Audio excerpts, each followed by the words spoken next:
SSC মামলা এবার supreme কোর্টে ক্যাভিয়েট দাখিল করলো মূল মামলাকারীরা। সুপ্রিম কোর্টে ক্যাভিয়েট দাখিল মূল মামলাকারীদের। আপনাদের আরও একবার জানাবো, এসএসসি মামলায় সুপ্রিম কোর্টে ক্যাভিয়েট দাখিল মূল মামলাকারীদের। আগামীকালই শীর্ষ আদালতের দ্বারস্থ হওয়ার কথা এসএসসির। আর এবার মূল মামলাকারীদের ক্যাভিয়েট দাখিল সুপ্রিম কোর্টে। রাজীব চক্রবর্তী আমাদের প্রতিনিধি রয়েছেন আমাদের সঙ্গে। রাজীব, কি খবর রয়েছে?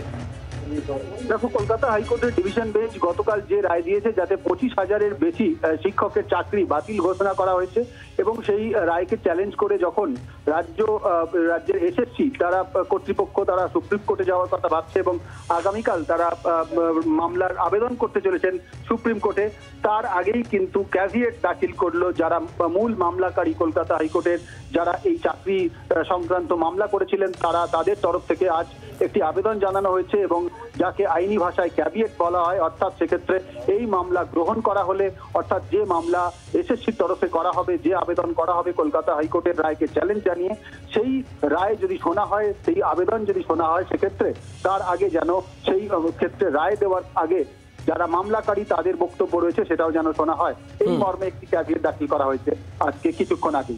রাজীব, ধন্যবাদ। আগামীকালই সুপ্রিম কোর্টে যাচ্ছে এসএসসি। সিবিআই রিপোর্টে 5,000 নিয়োগ নিয়ে গড়মিলের উল্লেখ রয়েছে, অথচ হাইকোর্টের রায় পুরো প্যানেল বাতিল করা হয়েছে। গতকাল কলকাতা হাইকোর্টে বিচারপতি ডিভিশন বেঞ্চের যে রায়, সেই রায়ে হাইকোর্টের পুরো প্যানেল 2016 এসএসসি নিয়োগের পুরো প্যানেল বাতিল করা হয়েছে। আর এই প্রশ্ন তুলেই সুপ্রিম কোর্টে যাচ্ছে এসএসসি।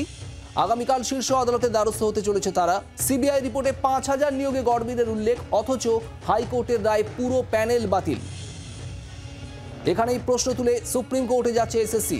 এসএসসির তরফে ঠিক কি বলা হচ্ছে শোনাবো।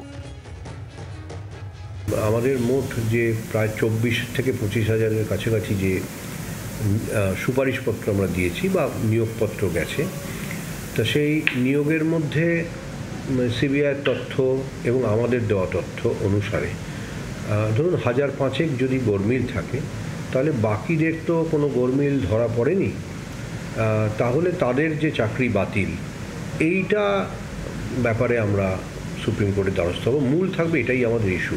এবং এটা ঠিক যে আমরা কিন্তু মহামান্য আদালতের কাছে গত ডিসেম্বর মাস থেকে, অর্থাৎ হিয়ারিং শুরুর পর থেকেই, মানে আমি নিজে কোর্টে উপস্থিত ছিলাম, একটা স্ট্যাটিস্টিক্যাল রিপোর্ট দেবো কিনা আমি কিন্তু স্বতঃপ্রণোদিত হয়ে আমাদের আইনজীবীর মাধ্যমে মহামান্য আদালতের কাছে জানাই যে একটা মানে স্ট্যাটিস্টিক্যাল রিপোর্ট দেবো কিনা। সম্মত হন আদালত, এবং আমরা তার পরদিন কি তার পরের দিন আমরা একটা স্ট্যাটিস্টিক্যাল রিপোর্ট জমা দিই। তারপরে আমাদের মনে হয় যে খুব তাড়াহুড়ো করে দেওয়াতে হয়তো আরেকটু ব্যাপারটাকে সম্পূর্ণ করা উচিত ছিল। আমরা স্বতঃপ্রণোদিত হয়ে জানুয়ারি মাসে আরেকটা স্ট্যাটিস্টিক্যাল রিপোর্ট জমা দিই, এবং এই দুটোর মধ্যে আমরা দুটোতেই আমার যতদূর স্মরণে আছে যে আমরা আমাদের চোখে যে ভ্রান্তি ধরা পড়েছে, তাতে তার সবার নাম ধাম সহই, মানে নাম রোল নাম্বার সহই আমরা জমা দিয়েছিলাম।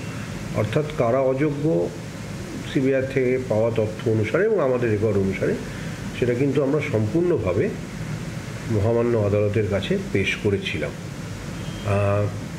আমরা কখনোই বলবো না যে তার বাইরে একটাও কখনো কেউ খুঁজে পাবে না, এই কথা আমি বলতে পারবো না, কিন্তু আমাদের চোখে তখন পর্যন্ত যা ধরা পড়েছে আমরা কিন্তু নিজের থেকেই দিয়েছি।